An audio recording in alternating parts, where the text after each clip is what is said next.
हर साल सावन महीने में कामिका एकादशी मनाई जाती है। ये पर्व भगवान विष्णु को बेहद प्रिय है। इस शुभ अवसर पर भगवान विष्णु और माँ तुलसी की पूजा की जाती है। साथ ही मनचाहा वरदान पाने के लिए व्रत रखा जाता है। साथ ही साधक पर लक्ष्मी नारायण जी की कृपा बरसती है। उनकी कृपा से जीवन में मंगल ही मंगल होता है। कब मनाई जाती है कामिका एकादशी? कामिका एकादशी का त्योहार सावन महीने में मनाया जाता है। यह पर्व सावन माह के कृष्ण पक्ष की एकादशी तिथि को मनाया जाता है। इस व्रत की कथा पढ़ने या सुनने मात्र से व्यक्ति को सभी पापों से मुक्ति मिलती है। साथ ही जीवन में व्याप्त सभी प्रकार के संकटों से मुक्ति मिलती है। इस दिन भगवान विष्णु को तुलसी दल अर्पित करने से माँ लक्ष्मी प्रसन्न होती। अब जानते हैं कामिका एकादशी का शुभ मुहूर्त कब है। वैदिक पंचांग के अनुसार 20 जुलाई को दोपहर 12:12 पर सावन माह के कृष्ण पक्ष की एकादशी तिथि शुरू होगी और 21 जुलाई को सुबह 9:38 पर समाप्त होगी। सनातन धर्म में सूर्योदय से तिथि की गणना की जाती है। इस प्रकार 21 जुलाई को सावन माह की पहली एकादशी मनाई जाएगी। कामिका एकादशी के दिन कौन कौन से शुभ योग बन रहे हैं? सावन माह के कृष्ण पक्ष की एकादशी तिथि वृद्धि और ध्रुव योग का संयोग बन रहा है। इसके साथ ही कई अन्य मंगलकारी योग बन रहे हैं। इन योग में लक्ष्मी नारायण जी की पूजा करने से साधक पर धन की देवी की कृपा बरसती है। साधक अपनी सुविधा अनुसार समय पर स्नान ध्यान कर भगवान विष्णु की पूजा कर सकते हैं। पंचांग में सूर्योदय सुबह 5:36 पर और सूर्यास्त शाम को 7:18 पर होगा और ब्रह्म मुहूर्त में 4:14 से 4:55 तक विजय मुहूर्त होगा। दोपहर 2:44 से लेकर 3:39 तक गोधूली मुहूर्त होगा। शाम 7:17 से 7:38 तक की निशिता मुहूर्त होगा। रात्रि में 12:07 से 12:48 तक। भगवान श्री कृष्ण ने कहा, हे श्रेष्ठ धनुर्धर, मैं श्रावण माह की पवित्र एकादशी की कथा सुनाता हूँ, श्रवण करो। एक बार इस एकादशी की पावन कथा को भीष्म पितामह ने लोकहित के लिए नारद जी से कहा था। एक समय नारद जी ने कहा, हे पितामह, आज मेरी श्रावण के कृष्ण पक्ष की एकादशी की कथा सुनने की इच्छा है। आप इस एकादशी व्रत की कथा विधान सहित सुनाइए। नारद जी की इच्छा को सुनकर पितामह भीष्म ने कहा, हे नारद जी, आपने बहुत ही सुंदर प्रस्ताव किया है। अब आप बहुत ध्यानपूर्वक इसे श्रवण कीजिए। श्रावण माह के कृष्ण पक्ष की एकादशी का नाम कामिका एकादशी है। इस एकादशी की कथा सुनने मात्र से ही वाजपेय यज्ञ के फल की प्राप्ति होती है।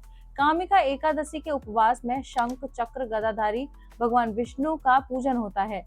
जो मनुष्य इस एकादशी को धूप दीप नैवेद्य आदि से भगवान विष्णु की पूजा करते हैं, उन्हें गंगा स्नान के फल से भी उत्तम फल की प्राप्ति होती है। सूर्य ग्रहण और चंद्र ग्रहण में केदार और कुरुक्षेत्र में स्नान करने से जिस पुण्य की प्राप्ति होती है, वह पुण्य कामिका एकादशी के दिन भगवान विष्णु की भक्ति पूर्वक पूजा करने से प्राप्त हो जाता है। भगवान विष्णु की श्रावण माह में भक्ति पूर्वक पूजा करने का फल समुद्र और वन सहित पृथ्वी दान करने के फल से भी ज्यादा होता है। व्यतिपात में गंडकी नदी में स्नान करने से जो फल प्राप्त होता है, वह फल भगवान की पूजा करने से मिल जाता है। संसार में भगवान की पूजा का फल सबसे ज्यादा है। भक्ति पूर्वक भगवान की पूजा न बन सके तो श्रावण माह के कृष्ण पक्ष की कामिका एकादशी का उपवास करना चाहिए। आभूषणों से युक्त बछड़ा सहित गोदान करने से जो फल प्राप्त होता है, वह फल कामिका एकादशी के उपवास से मिल जाता है। जो उत्तम दिवस श्रावण माह के कृष्ण पक्ष की कामिका एकादशी का उपवास करते हैं और भगवान विष्णु का पूजन करते हैं, उनसे सभी देव नाग किन्नर पितृ सभी की पूजा हो जाती है। इसलिए पाप से डरने वाले व्यक्तियों को विधि विधान सहित इस उपवास को करना चाहिए। संसार सागर तथा पापों में फंसे हुए मनुष्य को इनसे मुक्ति के लिए कामिका एकादशी का व्रत करना चाहिए। एकादशी के उपवास से भी पाप नष्ट हो जाते हैं। संसार में इससे अधिक पापों को नष्ट करने वाला कोई और उपाय नहीं। हे नारद जी, स्वयं भगवान ने अपने मुख से कहा है कि मनुष्य को आध्यात्म विद्या से फल प्राप्त होता है, उससे अधिक फल कामिका एकादशी का व्रत करने से मिल जाता है। इस उपवास के करने से मनुष्य को न यमराज के दर्शन होते हैं और न ही नरक के कष्ट भोगने पड़ते हैं। वह स्वर्ग का अधिकारी बन जाता है। जो मनुष्य इस दिन तुलसी दल से भक्ति पूर्वक भगवान विष्णु का पूजन करते हैं, वे संसार सागर में रहते हुए भी इस प्रकार अलग रहते हैं जिस प्रकार कमल पुष्प जल में रहता हुआ भी जल से अलग रहता है। तुलसी दल से भगवान श्री हरि का पूजन करने का फल 1 बार स्वर्ण और 4 बार चांदी के दान के फल के बराबर है। भगवान विष्णु रत्न मोती मणि ये सभी आभूषणों की अपेक्षा तुलसी दल से अधिक प्रसन्न होते हैं। जो मनुष्य प्रभु का तुलसी दल से पूजन करते हैं उनके सभी पाप नष्ट हो जाते हैं। हे नारद जी, मैं भगवान की अति प्रिय तुलसी जी को प्रणाम करता हूँ। तुलसी जी के दर्शन मात्र से मनुष्य के सभी पाप नष्ट हो जाते हैं और शरीर के स्पर्श मात्र से मनुष्य पवित्र हो जाता है। तुलसी जी को जल से स्नान कराने से मनुष्य की सभी यम यातनाएं नष्ट हो जाती हैं। जो मनुष्य तुलसी जी को भक्ति पूर्वक भगवान के श्री चरण कमलों में अर्पित करता है उसे मुक्ति मिलती है। इस कामिका एकादशी की रात्रि को जो मनुष्य जागरण करते हैं और दीप ध्यान करते हैं उनके पुण्यों को लिखने में चित्रगुप्त भी असमर्थ है। एकादशी के दिन जो मनुष्य भगवान के सामने दीपक जलाते हैं उनके पितर स्वर्ग लोक में अमृत का पान करते हैं। भगवान के सामने जो मनुष्य घी या तिल के तेल का दीपक जलाते हैं उनको सूर्य लोक में भी सहस्त्रों दीपकों का प्रकाश मिलता है। अब जानते हैं कामिका एकादशी व्रत कथा। एक गांव में एक वीर क्षत्रिय रहता था। एक दिन किसी कारणवश उसकी ब्राह्मण से हाथापाई हो गई और ब्राह्मण की मृत्यु हो गई।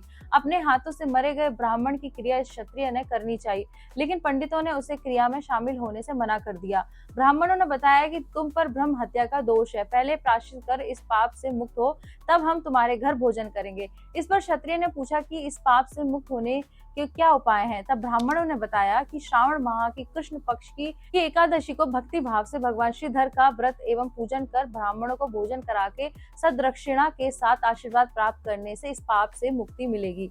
पंडितों के बताए हुए तरीके पर व्रत कराने वाले रात में भगवान श्रीधर के क्षत्रिय को दर्शन देकर कहा कि तुम्हें ब्रह्म हत्या के पाप से मुक्ति मिल गई है। इस व्रत को करने से ब्रह्म हत्या और सभी पाप नष्ट हो जाते हैं और यह लोक में सुख भोगकर प्राणी अंत में विष्णु लोक को जाते हैं। इस कामिका एकादशी के महात्म्य के श्रवण और पठन से मनुष्य स्वर्ग लोक को प्राप्त करते हैं।